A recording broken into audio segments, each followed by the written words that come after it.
Eu quero iniciar essa série chamada Unidos do Itaim,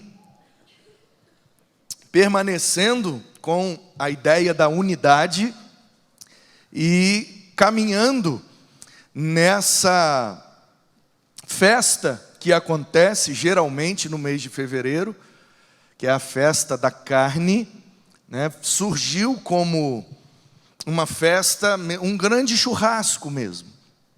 Num calendário do cristianismo europeu daquele tempo, eles tiravam 40 dias para não comer carne, antes da Páscoa. Então, do domingo de Páscoa, 40 dias antes, se você fizer a conta, vai dar exatamente na terça-feira do carnaval, né?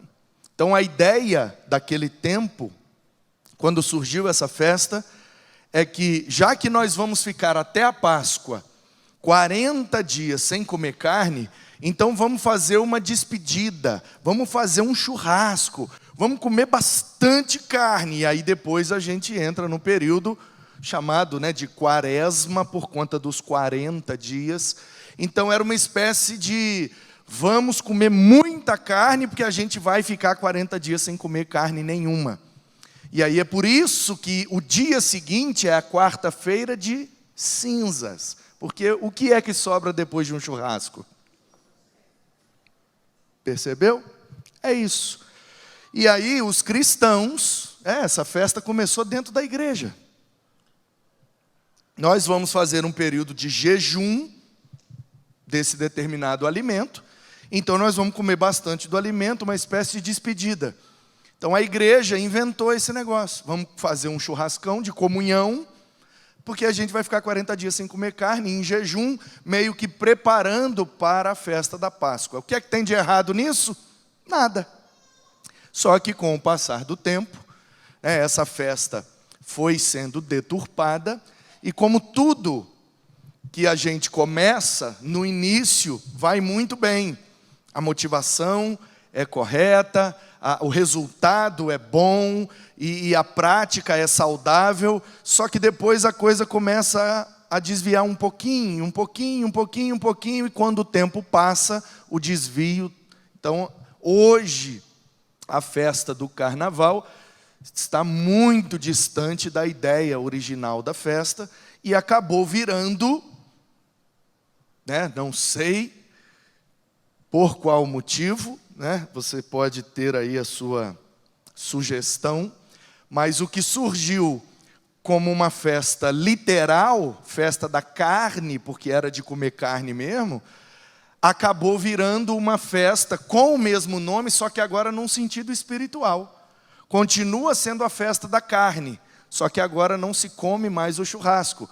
É a festa da carne no sentido de natureza pecaminosa. É a festa onde a imoralidade humana emerge como algo bem latente na nossa sociedade. Então, o que começou de forma literal acabou virando algo espiritual.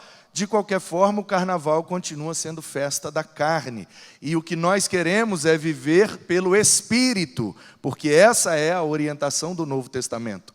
Que a gente não pratique as obras da carne, para que o fruto do Espírito aumente em nós. Então, como igreja, a gente agora não faz mais esse churrasco, e também não participa mais dessa festa da carnalidade humana, porque a gente prefere viver matando a nossa carne para que o Espírito de Deus nos encha até que sejamos plenos do Espírito para viver a boa, perfeita e agradável vontade de Deus. Para isso, a gente vai começar a conversa com o Salmo da Unidade. Já que somos os unidos do Itaim, o texto que mais fala da unidade na Bíblia, de forma poética e muito bonita, é o Salmo 133. Então, hoje, a gente começa a série com esse Salmo. Depois, a gente vai ver o amor e a alegria, que são as duas primeiras características do fruto do Espírito. Depois, a paz e a longanimidade, Vamos ver o ágape e a cara, depois a Irene e a Macrotúmia, e aí, no dia 14, no final das contas, o que sobra? Porque teremos o culto de quarta-feira, que vai cair na quarta-feira de cinzas. Então, o que é que sobra depois do carnaval? As cinzas, e a gente vai ver esse simbolismo de forma espiritual. Depois a gente volta para o fruto do Espírito e vai na Crestotés e Agatosune, benignidade e bondade.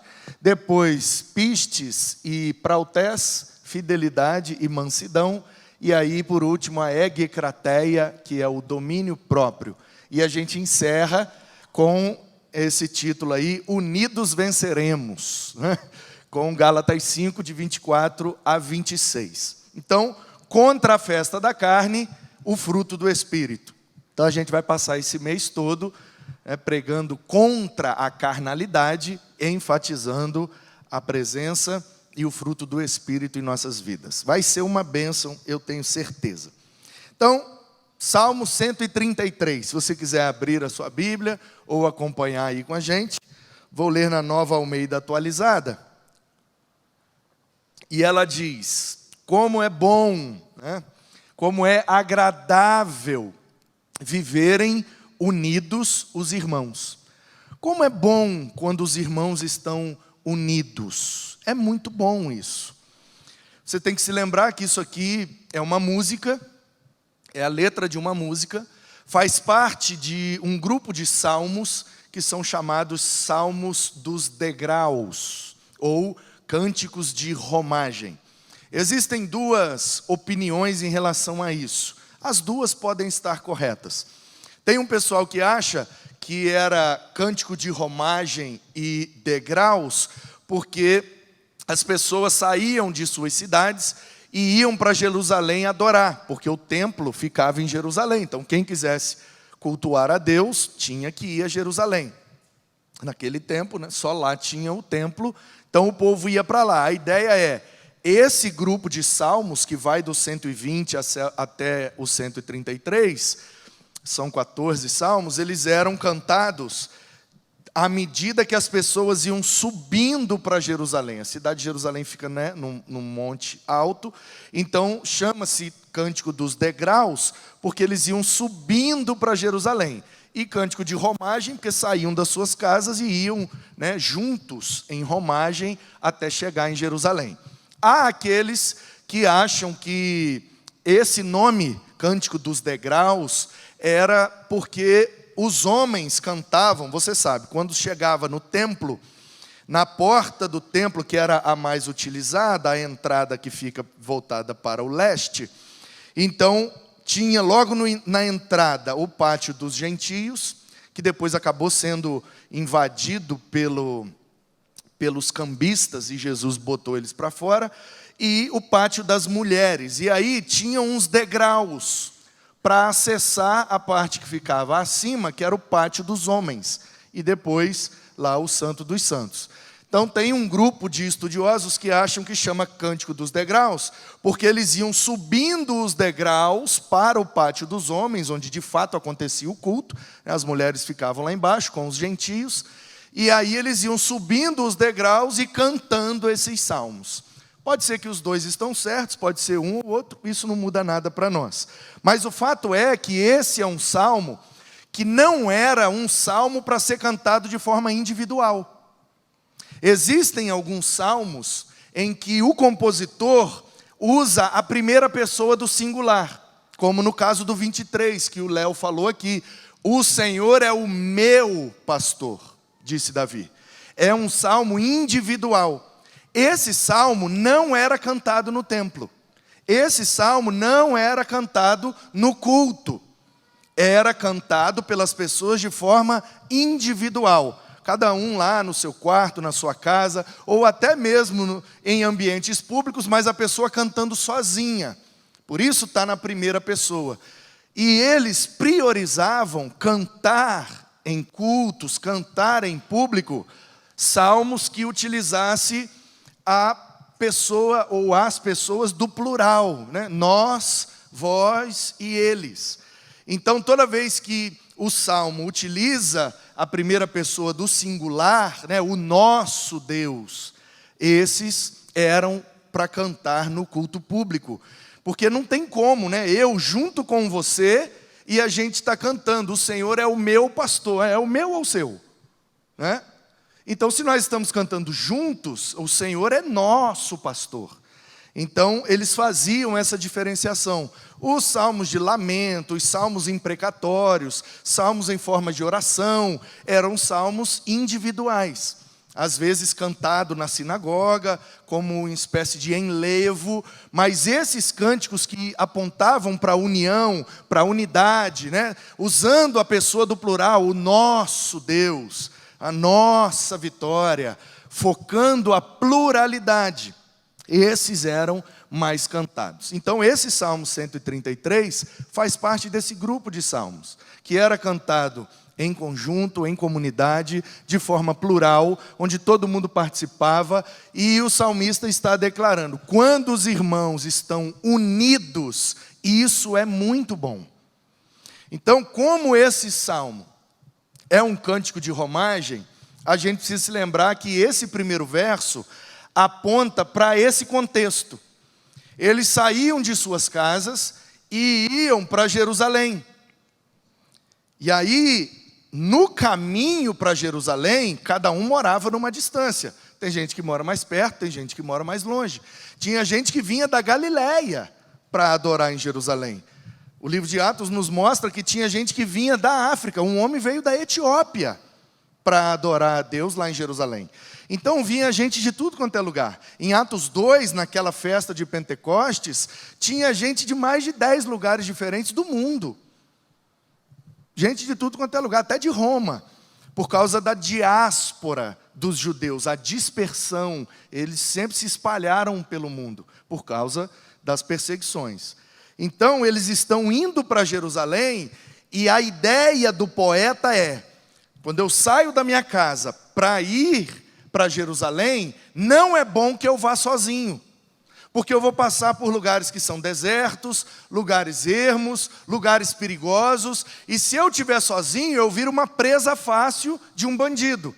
Jesus usou essa realidade, que é muito comum naquele tempo, quando ele contou aquela parábola do bom samaritano. Um cara estava vindo para Jerusalém, e no meio do caminho, ele foi assaltado. E bateram nele, e ele ficou jogado no chão. Ele estava sozinho. Então ele foi assaltado, ele apanhou e ficou jogado lá. Aí um cara da Samaria ajudou ele, botou ele na pousada, deu remédio, pagou a hospedagem, ele é o bom samaritano. Isso tudo tem uma mensagem para o contexto que Jesus quis contar essa parábola, mas o que eu quero chamar a sua atenção é para esse fato social. As pessoas que andavam sozinhas em trânsito na Palestina, em todo o território, né, de Israel ou Canaã, não era bom andar sozinho. Então eles se agrupavam. E o salmista está registrando essa verdade. Quando eu estou indo para Jerusalém, não é bom que eu esteja sozinho. E isso está revelado na Bíblia logo no início dela. Quando Deus foi criar a mulher, Ele disse para o homem, não é bom que você esteja só. E eu vejo algumas pessoas dizendo, não, Deus habita em mim, eu sou a igreja, eu sou o templo, e eu com Deus está resolvido, eu não preciso de igreja, eu não preciso de comunhão, eu não preciso de unidade, eu não preciso de união. Eu sozinho resolvo tudo. Aí eu vejo Deus dizer, não é bom que você esteja só. Aí eu fico vendo, é uma presunção muito grande, né? As pessoas dizendo, eu não preciso de ninguém, eu me resolvo com Deus. Olha que curioso. Adão, quando Deus disse essa frase, não é bom que você esteja só, Adão estava no paraíso e ainda não tinha cometido pecado. Falava com Deus face a face, todos os dias. Presta atenção nisso. Adão estava no paraíso, sem pecado, e falava com Deus todo dia, face a face, como eu estou falando aqui com você. E Deus virou para ele e disse, você está sozinho. Adão podia ter falado: que isso, Deus? Como é que eu estou sozinho? O Senhor não está aqui comigo todo dia? Aí vem uma pessoa que não está no paraíso, que é toda pecaminosa, não tem intimidade com Deus, me dizer que ela e Deus basta. Se o Adão, sem pecado, no paraíso, falando com Deus, estava sozinho, imagina você, rapaz. Para dessa soberba de achar que você sozinho resolve. Ninguém faz nada grande sozinho. Ninguém faz nada relevante sozinho. Não tem como. Sabe por quê? Porque nós não fomos criados para a solidão. Às vezes é importante termos momentos de solitude. Ah, pastor, mas às vezes eu gosto de dar a minha corridinha e ficar sozinho. Conversar com ninguém, ali eu vou pensando, ali eu vou meditando, refletindo, vou tomando decisões. Eu gosto de ficar sozinho. Não, às vezes eu gosto de ficar sozinho, de pegar e lá a minha varinha e pescar. Às vezes eu gosto de botar lá a minha série e assistir sozinho. Isso é solitude, isso não é solidão. Quando você está sozinho para cuidar da sua saúde física, mental e emocional, é solitude. Quando você está sozinho por soberba, arrogância ou por dificuldade de relacionamento, isso é prejudicial, é solidão.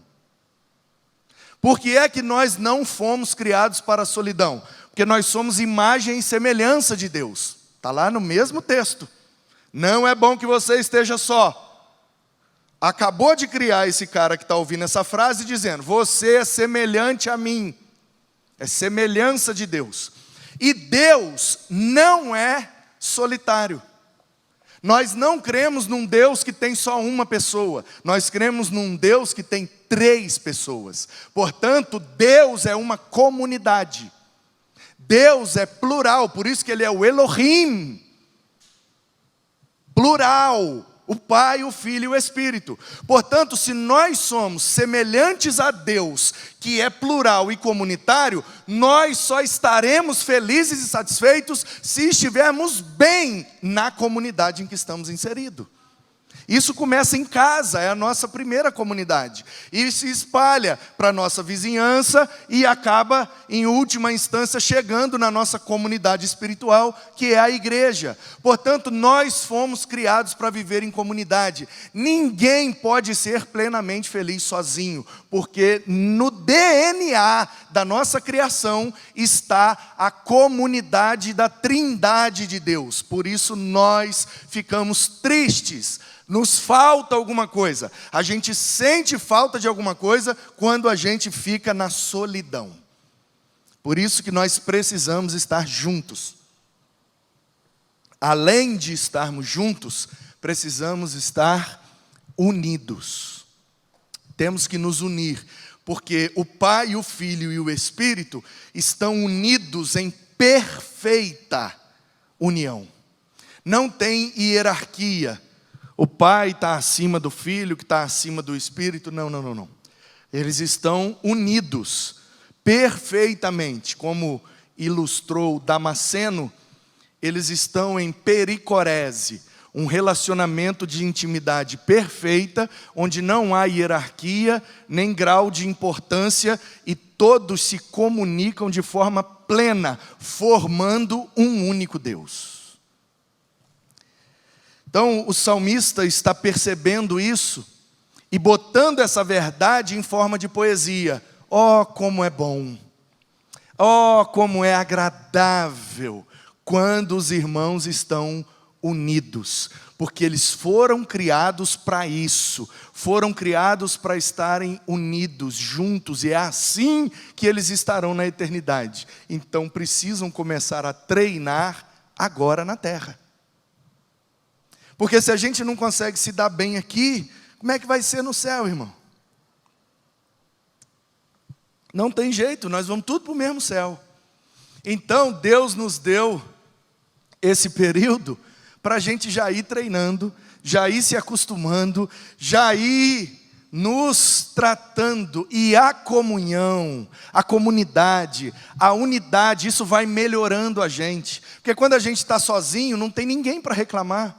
Não tem ninguém para apontar um defeito. Quando eu estou sozinho, eu não tenho oportunidade de melhorar. Mas quando eu estou com o outro fala, tira esse negócio daqui, não faz desse jeito. Sabia que quando você faz isso é irritante? Sabia que falando isso você está machucando a gente? E isso vai nos dando oportunidades de nos tornarmos seres humanos melhores. Então, a unidade, ela é boa. A unidade é agradável. Tem outra coisa na Bíblia que é chamado de boa e agradável. Como disse Paulo, é boa, perfeita e agradável a vontade de Deus. Portanto, a vontade de Deus é que sejamos unidos do Itaim. Vou repetir, parece que você deu uma viajada aí. Tem alguém comigo aí? Ok.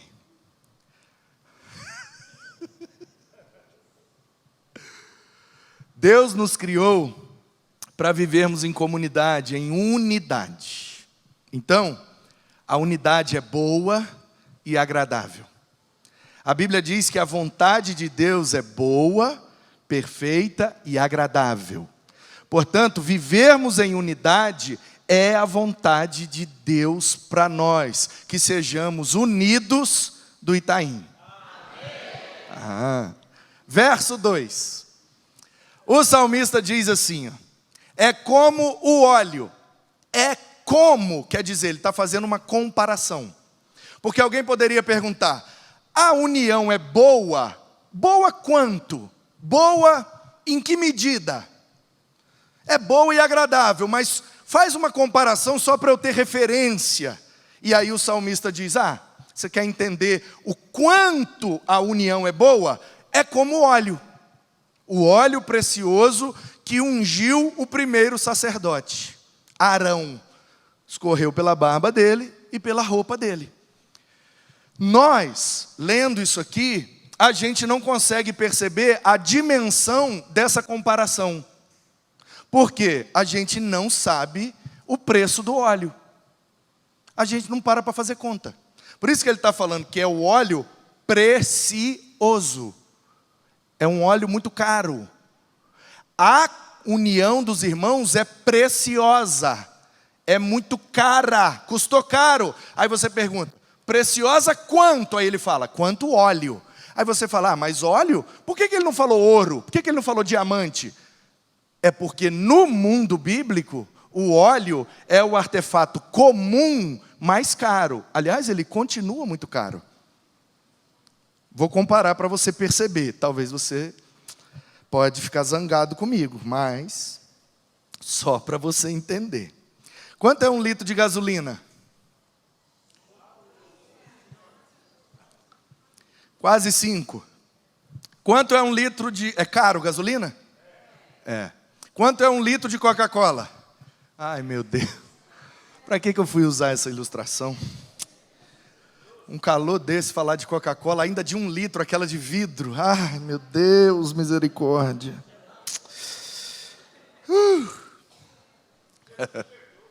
Libertou, amém, Jackson. Quanto é 1 litro de Coca? Não, 1 litro só. 6 a 8 reais. É caro? É caro. Quanto é 1 litro de azeite? 40, meio litro. Azeite é 10 vezes mais caro que Coca-Cola, 15 vezes mais caro que gasolina. É por isso que o salmista está falando dele. Ele é precioso. Agora pensa comigo. Se hoje em dia que nós temos a industrialização, que nós temos maquinário, que nós temos toda uma ciência agrícola para produzir mais com menor custo, para tirar o óleo mais com menor custo, a competição de mercado, então o preço vai caindo, porque é muita gente competindo para vender. Hoje, com tudo isso, o óleo ainda custa 15 vezes mais caro que gasolina. 10 vezes mais caro que Coca-Cola. Imagine no tempo da Bíblia. Não tem agronomia, não tem industrialização, não tem competição de mercado. O cara plantava as azeitonas no quintal, depois espremia e plique, plique, plique, uma gotinha de cada vez e juntava aquele negócio. E era muito caro, porque é muito raro.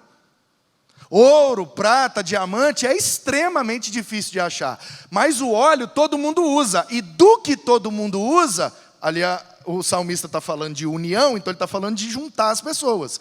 O que todas as pessoas usam, que é mais caro, é o óleo. Além disso, o óleo hoje em dia ainda é caro. Naquele tempo, sem tudo que eu mencionei, era mais caro. E por cima desse mais caro, ainda você precisa multiplicar por 4.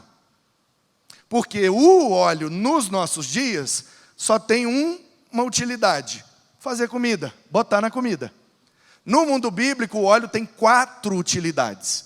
Portanto, se o mesmo artefato é usado numa sociedade e ele serve para 4 coisas diferentes, é natural que o preço dele fique 4 vezes mais caro. É demanda e procura. O óleo serve para botar na comida, como sempre serviu, como a gente usa, bota lá para fazer alguma coisa. Mas no tempo bíblico o óleo também era remédio. Então você tem que somar no preço do azeite o preço de uma pomada boa de pele. Ah, deu um ralado, passa uma pomada. Deu uma infecção, alguma coisa, passa uma pomada. Pega o preço dessa pomada e joga no preço do óleo. Por quê? Porque no mundo bíblico não tem pomada. Quando acontece qualquer coisa na pele, o que é que passa? Óleo. No tempo bíblico não tem omeprazol. Não tem sal de fruta. Então quando a pessoa fica meio, estou com azia, o que ela tomava? Um golinho de óleo. Acordava meio, não estou conseguindo olhar para esse pão, eu preciso comer, mas estou com um negócio estranho, não comi um negócio legal ontem, preciso em jejum tomar um negócio para preparar meu estômago. Era um golinho de óleo. Então é remédio. Bota na comida, usa como remédio, usa também para iluminar os ambientes. Hoje a gente usa energia elétrica. No tempo da Bíblia, era o óleo que iluminava. Bota um pavio, acende a candeia, que é um pavio só, ou o candelabro, que são 7 pavios. Um é a lâmpada, o outro é o refletor. O lugar vai reunir pouca gente, bota uma lâmpada. Vai ser muita gente, bota um refletor. Por isso que no templo ligava o candelabro, porque é muita gente, tem que iluminar mais. Então, você precisa somar o preço da energia. Quanto custa aí, Enel? Quanto que você paga lá? Barato, né? Pega esse valor e soma no preço do azeite. Porque no tempo da Bíblia, o azeite também servia para iluminar os ambientes. E por último, não menos importante, o óleo também era usado na religião. Ungir pessoas e objetos era com óleo. E na unção era onde gastava mais óleo. Porque derramava mesmo de balde na cabeça do cara, lambrecava ele todo.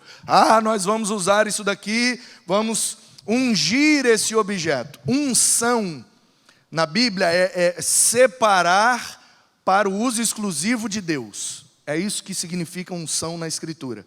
Separar para o uso exclusivo de Deus. Isso era feito com pessoas e com objetos. Todos os utensílios do templo eram ungidos. Então pegava lá a faca, jogava óleo na faca, e aí de hoje em diante essa faca só pode ser usada para fazer culto aqui no tabernáculo ou no templo. Então jogava óleo, muito óleo.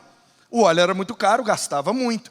Então o óleo bota na comida, o óleo serve para remédio, o óleo serve para iluminar os ambientes, e o óleo serve para consagrar pessoas e objetos. Por isso o óleo é o artefato mais caro da sociedade dos tempos bíblicos. Por isso que o salmista está dizendo, a união dos irmãos é tão cara quanto cada gota daquele óleo que ungiu o primeiro sacerdote.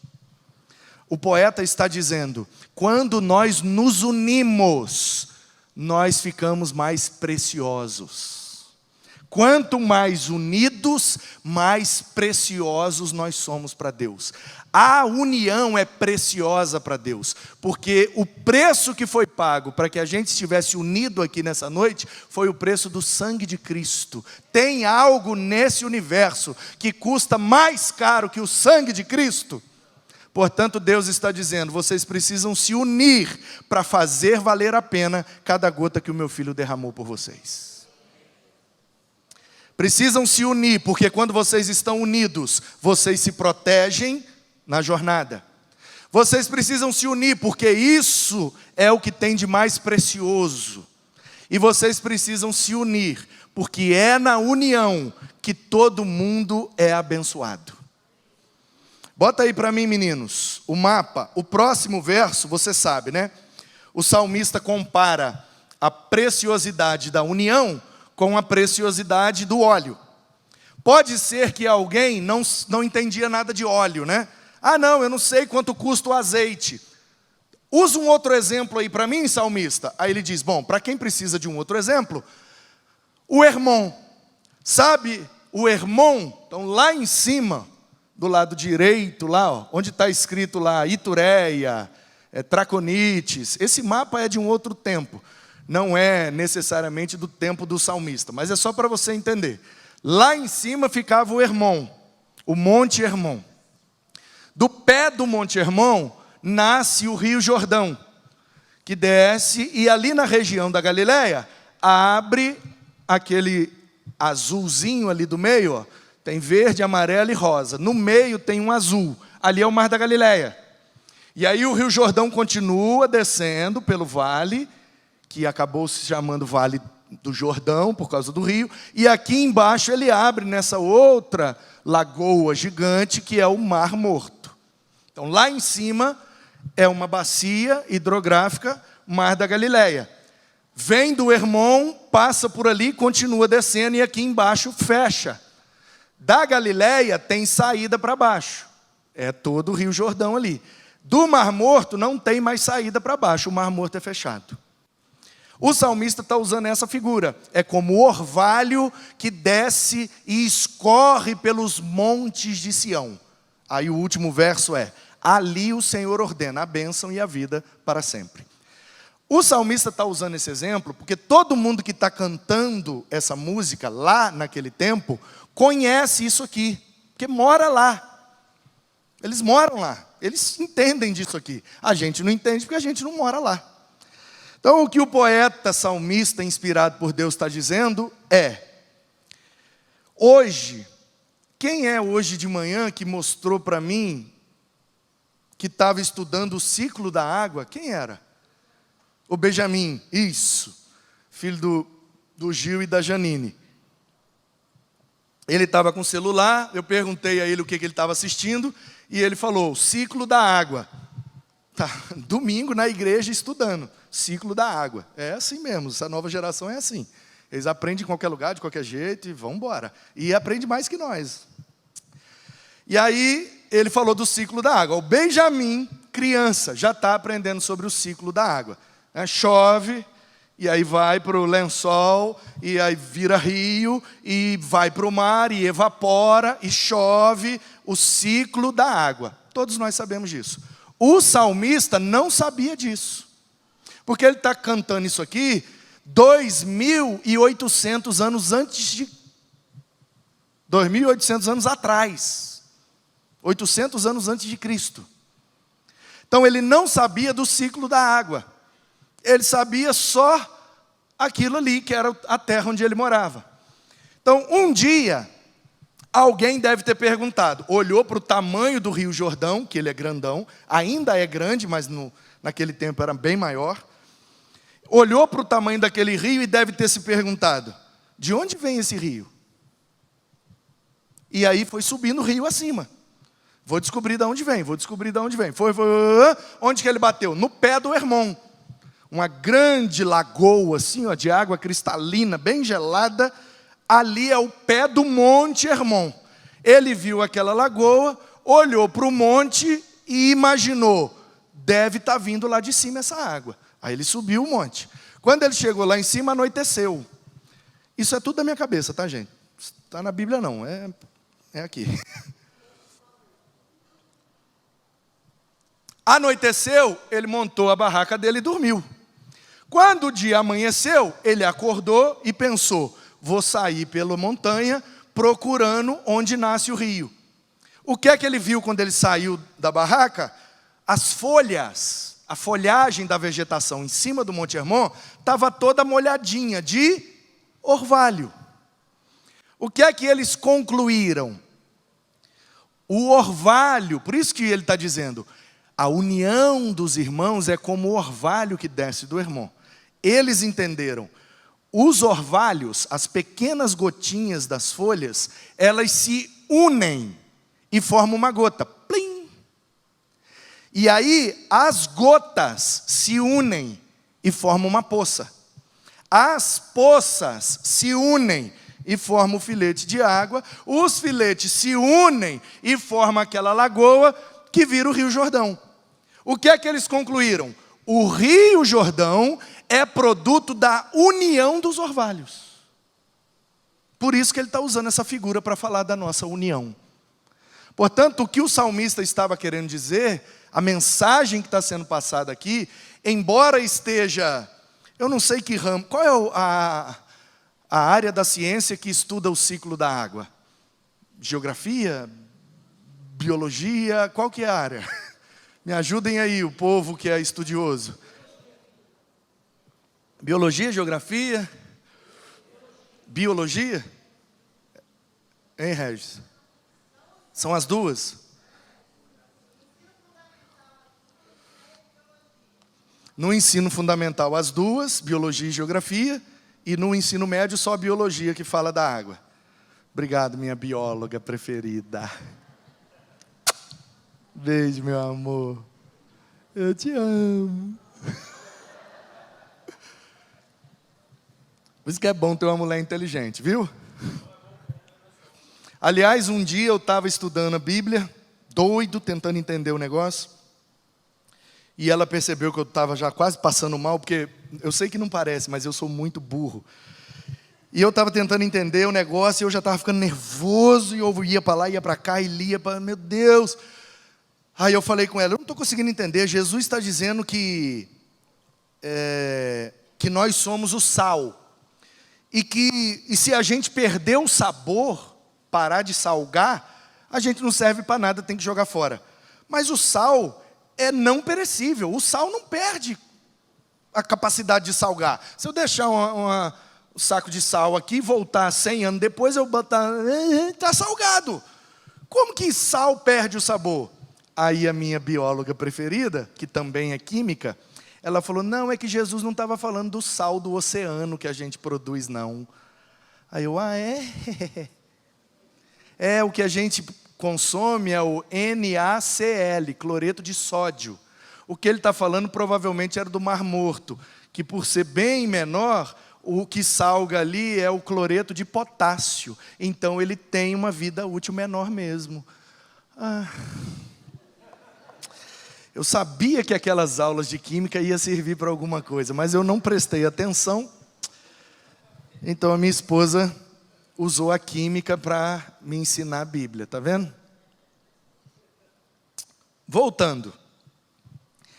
Ainda que o salmista esteja biológica ou geograficamente errado, na mensagem que ele está passando, ele está certo. Porque a mensagem que ele está passando é, um orvalho sozinho não faz nada. O orvalho não dá para tomar banho, não dá para mergulhar, não dá para batizar, não dá para beber, não dá para criar peixe, não dá para fazer nada. Mas quando eles se unem, eles formam o Jordão. E é o Rio Jordão que sustenta todos os que moram ali naquela região. Portanto, o que o salmista está dizendo é, quando a gente se une, a gente se sustenta melhor. A gente pode se ajudar. E aí tem uma outra mensagem aqui, que é, para mim, a mais linda de todas, que é você olhar a geografia do lugar e concluir uma verdade. O Mar da Galileia, que está lá em cima, ele é bem menor do que o morto que está embaixo. Então a primeira coisa que eu já percebo aqui é: o menor é vivo, o maior é morto. Segunda coisa que eu percebo: o menor é doce. Embora seja bem grande, e por isso é chamado de Mar da Galileia, ele é de água doce. O de baixo, grandão, é salgado, bem salgado. Por quê? Porque o da Galileia recebe as águas que vêm de cima, do Hermon, passa por ele e ele manda para baixo. Olha essa dinâmica: recebe de cima e manda para baixo. Recebe de cima e manda para baixo. Ele é doce e próspero. Tem muito peixe, sustenta muita gente. O lá de baixo é grandão, mas ele não tem uma saída de água. Ele é fechado. Então a água chega e para nele. O da Galileia, ele recebe e envia. Recebe e envia. O lá de baixo, apesar de ser bem grande, é egoísta. E ele diz assim: não vou dar para ninguém, vou ficar com tudo para mim. E ele ficou morto. Porque a água que foi parando ali, se ela continua para o mar, ele era doce e próspero. Como ele prendeu, eu estou usando aqui de uma prosopopeia. Você está entendendo, né? É isso, Creuzinha? Uma prosopopeia, não é? É uma personificação. Eu estou tratando algo que não é gente como se fosse gente. Estou falando que o mar é egoísta e disse: quero tudo para mim. É uma prosopopeia para você entender. Então qual é a lição que eu tiro daqui? O menorzinho de cima, ele recebe de cima e manda para baixo. Ele é doce, próspero e sustenta um monte de gente. O de baixo é grandão, mas ele é egoísta, segura tudo nele. Ele ficou salgado e morto. Aí eu pergunto para você: você quer ser doce e próspero ou salgado e morto? Hein? Não é uma pergunta retórica, não. É pergunta mesmo, eu quero ouvir sua resposta. Você quer ser doce e próspero ou você quer ser salgado e morto? Então você tem que aprender a ser pequeno.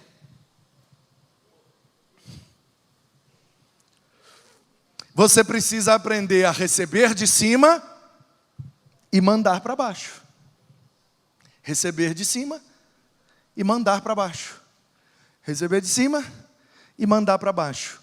Quando nós somos generosos com o que Deus nos concede, a gente fica doce e próspero. Quando a gente quer ser grande e fica egoísta, a gente fica salgado e morto. Por isso que o salmista está dizendo: sejam unidos e generosos uns com os outros, porque assim vocês serão cada vez mais doces e cada vez mais prósperos para a glória de Deus. Temos que ser unidos, porque isso nos protege. Temos que ser unidos, porque isso nos torna preciosos. Temos que ser unidos, porque isso nos torna generosos e, consequentemente, prósperos. E por último, o salmista termina dizendo: ali o Senhor ordena a bênção e a vida para sempre. Às vezes a gente acha que esse ali é em Sião, porque uma frase está logo depois da outra. O orvalho do Hermon faz o rio. O rio escorre por Sião. Aí, para encerrar, mas já é uma outra frase.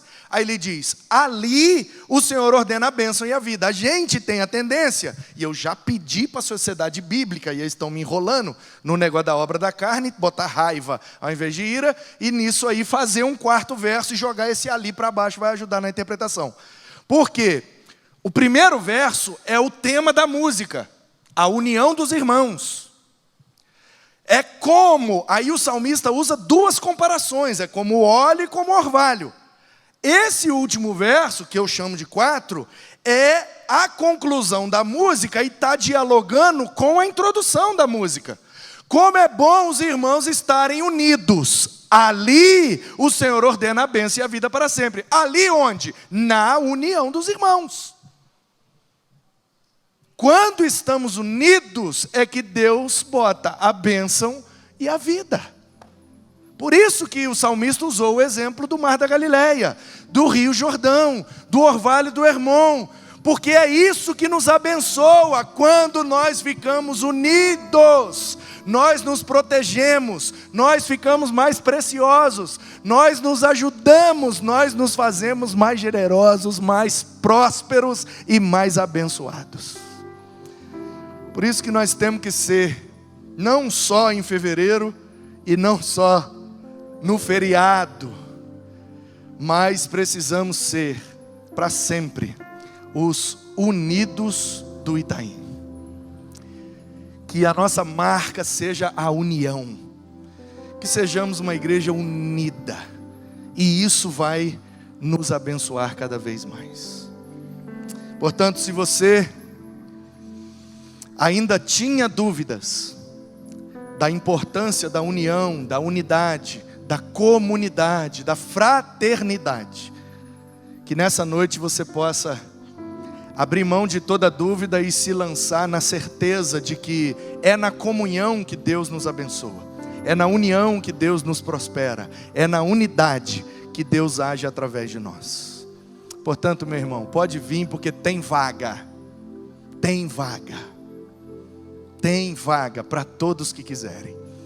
Essa nossa escola de samba, os Unidos do Itaim, é uma escola de porta aberta. Ela nunca estará completa. Quando Deus permitir, todos que desejarem podem se unir e fazer parte desse desfile que é a nossa jornada com Deus. Venha para a união, venha para a comunhão, venha para a unidade. Se lance para que Deus possa te proteger, te prosperar e te abençoar através da unidade do seu povo. Tem gente que diz: eu não quero estar muito, porque a igreja tem defeito, porque as pessoas têm defeitos. Não, eu não quero me envolver não, porque é muita hipocrisia. Eu não quero chegar muito próximo, porque é muito problema, né? E aí eu me lembro da história de um pastor muito querido, em Belo Horizonte, num sábado pela manhã, bem cedo, tocou o telefone da casa dele, naquele tempo que ainda se usava telefone fixo. E ele assustou, né? Porque o telefone na casa do pastor tocando logo cedo, pode ser algum problema grave. E ele levantou da cama, correu, atendeu o telefone. E do outro lado uma senhora dizia assim: o senhor que é o pastor daquela igreja assim, assim, assim, naquele lugar tal, tal, tal? E ele disse: sim, sou eu. Por quê? Aconteceu alguma coisa? Não, só quero dizer para o senhor o seguinte: essa igreja do senhor só tem vagabundo safado. Aí ele: é mesmo? Que é isso? Mas o que aconteceu? A senhora quer entrar em detalhes? Não precisa entrar em detalhes não, é tudo vagabundo. Ninguém vale nada nessa igreja sua. E foi falando mal da igreja, e falando mal, e falando mal, e falando mal, e falando mal, e ele ficou escutando. Quando ela terminou, ele gritou: aleluia! Aí ela do outro lado não entendeu nada e falou: agora eu já entendi porque que é tudo vagabundo, o pastor é doido. O senhor é doido? Aí ele falou: não, senhora, até sou, mas não do jeito que a senhora está pensando. Eu acabei de falar mal da sua igreja e o senhor grita aleluia. Ele falou: é, porque se a igreja é tão ruim como a senhora falou, eu estou com emprego garantido até morrer. Porque eu vou demorar muitos anos para fazer essa igreja ficar boa. Então, aleluia, eu estou com emprego garantido. Ela: o senhor é doido mesmo. Ele falou: mas deixa eu falar uma coisa com a senhora antes da senhora desligar. Eu quero dizer para a senhora o seguinte: a igreja tem uns vagabundos, tem safado, salafrário, hipócrita, mentiroso, mal pagador. Tem sim, a senhora está coberta de razão. E é por isso que eu estou lá pregando toda semana. Mas o que eu quero dizer para a senhora é o seguinte: tem vaga. O senhor está me chamando para ser da sua igreja? É claro, mas a sua igreja só tem gente que não presta. Ele, pois é, com a língua desse tamanho pode vir que a vaga da senhora está garantida.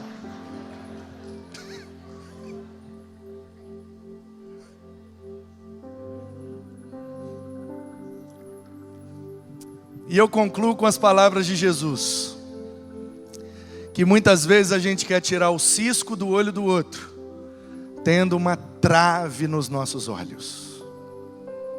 Não foca no olho do outro não, irmão. Foca no seu. Tira do seu e já está bom demais. Nada é motivo para a gente fugir da união e da unidade, principalmente da comunhão do povo de Deus. Sabe por quê? Porque em todos os lugares que a gente frequenta e participa, tem as mesmas coisas. E a gente não sai. Meus queridos, a igreja tem defeito, lógico que tem. Onde junta 2 ou 3 dá problema, imagina 500. Mas a igreja ainda é o melhor ambiente para a gente conviver. Ainda é o melhor ambiente para a gente criar os filhos. Ainda é o melhor ambiente para a gente ficar um ser humano melhor. Ainda é. Porque aqui tem amor, aqui tem perdão, aqui tem graça, tem compaixão. E aqui tem um exemplo de perfeição, que todos nós reconhecemos que Ele é e nenhum de nós. Por isso que aqui ainda é o melhor lugar para a gente estar. Mesmo com nossos defeitos, mesmo com nossas limitações, mesmo com nossos erros e frustrações, pertencer à igreja do Senhor ainda é uma grande preciosidade. Eu queria te convidar a tomar uma decisão nessa noite. Quero que você fique em pé, levante a mão, nada. Você aí no seu coração. O que é que tem te afastado da união? O que é que tem te afastado da unidade?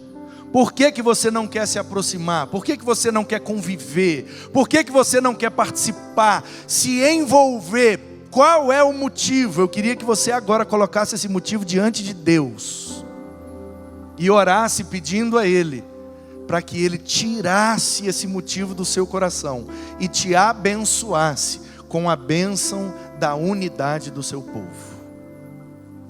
Você que não é da PIB Itaim, tem vaga, pode vir. Você que é, mas anda um pouco afastado, pode vir, estamos sentindo sua falta, chega mais perto. E você que já está perto, junto, e não pretende sair, que você fique perseverante nessa sua decisão. A minha oração vai ser essa: quem não é, vai ser.